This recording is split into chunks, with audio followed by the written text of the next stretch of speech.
Okay, so I'm going to do two further examples that just show that you can have some more demanding algebra rather than just the regular quadratics. And then I've got a question here for you guys to have a go at as well. So this first question asks us to solve that a half is greater than n plus 4 over n squared.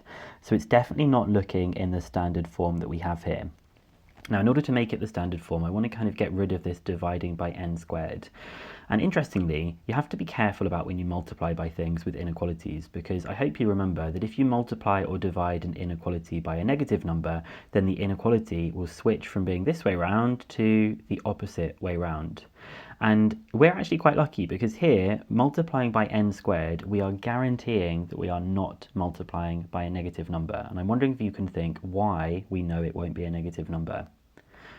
Well, it's because if you square anything, you always get a positive number or 0. You can't square something and get a negative number. So we're allowed to do this here. If you had something that didn't have a square sign, this would move it from a GCSE question to a question from Further Pure 1 in Further Maths A level. So it changes the question completely, but we can in this case multiply both sides by n squared. So if I multiply both sides by n squared, I'm also going to multiply both sides by 2. So I'm going to multiply by 2 up here and the n squared up here, which is going to give me the n squared, because the 1 times the n squared is greater than the n plus 4 multiplied by 2. So I've multiplied both sides by n squared and by 2. So I get the n squared, n plus 4 multiplied by 2 is 2n plus 8. Now I'm going to make this a quadratic all on one side. So that's going to be n squared minus 2n minus 8 is greater than 0. We can just pretend that's an equal to 0 sign, and we're going to say that it is factorizing as n minus 4, n plus 2 to get our critical values. They sometimes call these the critical values. The critical values are going to be n is 4 and n is minus 2. So I'll draw my shape. Don't get too bothered about what it looks like. N is 4 and minus 2. Again, doesn't matter that it's n instead of x. This is just a visual tool to help us. And we're wanting it to be greater than 0. So greater than 0 are going to be referring to these sections that I'm highlighting here. That means that the answer to this is that n is greater than 4 or n is less than minus 2. Okay, this question that we've got down here looks like you might want to do some expanding of brackets. You might want to change it into like a regular quadratic form. But actually, it's in the completed square form. We've got this nice version where we've got one x variable by itself. So we can actually solve this equation really simply by just taking the square root. That's going to help us find out those critical values. So I'm going to start just by pretending it's a normal equation by saying it's 3 minus x squared is equal to 9 over 16. And I'm going to find my critical values. So my first step that I'm going to do is square root both sides. When I square root the left-hand side, I get 3 minus x. And when I do the square root of 9 over 16, I can do the square root of 9 and the square root of 16. The square root of 9 is 3, and the square root of 16 is 4. But don't forget, when you square root, you can have the positive and negative version of this. So I'm now going to add the x to that side, and then I'm going to subtract this to the other side.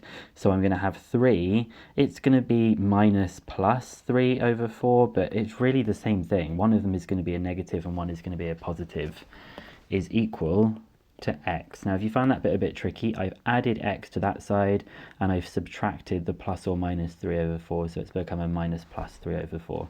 But to be honest, it doesn't really matter whether it's plus minus or minus plus, because you're going to be doing both of them anyway. So 3 is 12 over 4, so it's 12 over 4 minus plus 3 over 4, which means that the solutions are going to be 9 over 4 and 12 plus 3 is 15 over 4.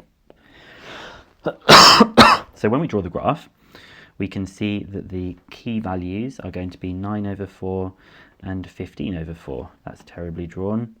Again, it doesn't really matter what the graph looks like. We're going to say 9 over 4 and 15 over 4. Now we just need to try and investigate whether we're going to be talking about the inside or the outside branches.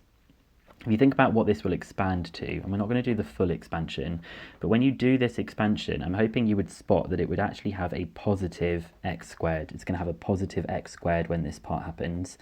So we know that it's going to be this kind of shape, and we know that when everything all shifts onto one side, we're going to end up with something like an x squared blah blah blah, all being less than 0.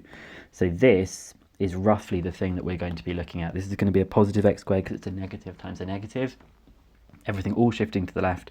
We're talking about it being less than 0, which means when we look at this graph, we're talking about the less than 0 section, and it's in between those two values, meaning that our solution is going to be that x is in between 9/4 and 15/4. This definitely feels a lot more demanding than the previous ones. So there was this answer and this answer that you've got here. If you're not sure, you can always pick a value that is inside this range and see if you get something that is less than 9/16 or more than 9/16, because this kind of thing is likely to be in a calculator paper. It could be in a calculator paper at least. So I want you to have a go at this one that says your turn. I want you to solve this equation.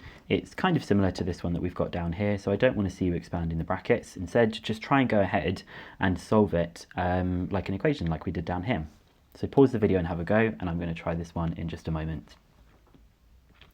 Okay, so I'm going to rewrite it as an equation. So that's the p plus 3 squared is equal to 25/4. I've deliberately picked some nice numbers that will square root. So when I square root both sides, I will get plus or minus 5/2. So when I subtract the 3, it is going to be plus or minus 5/2 minus 3. So you can either think of this as decimals or as fractions, but 5/2 minus 3 is going to be minus 1/2, because that's 5/2 minus 6/2, and then the other one is going to be minus 11/2, because you're saying that it's minus 5/2 minus 6/2, which is minus 11/2. Quick sketch, this time both of the roots are on this negative side. We're going to have the minus 1/2 and minus 11/2, which is minus 5.5. We just need to investigate whether it's going to be the branches above or below. Well, when this thing expands over here, it's going to be a p squared plus some other stuff. And when you put it all on one side, it's all going to be greater than 0. All of it's going to be this kind of curve, this kind of shape, and we're talking about it being greater than 0, which is the top half. So we're looking at this branch and this branch, meaning this section and this section here. So the section on the right hand side is that x is greater than minus 1/2, and the section on the left hand side is that x is less than minus 11/2. So I will link some more questions in the description so you can practice some more of these. But what I'm going to do in the next video is some 3 exam style questions to really show you how these get used in an exam style context. Found this video helpful? Then why not drop it a like and consider subscribing to my channel. If you'd like the next video in the playlist, you can click here to be taken straight to it. And as always, wishing you the very best for all your studies.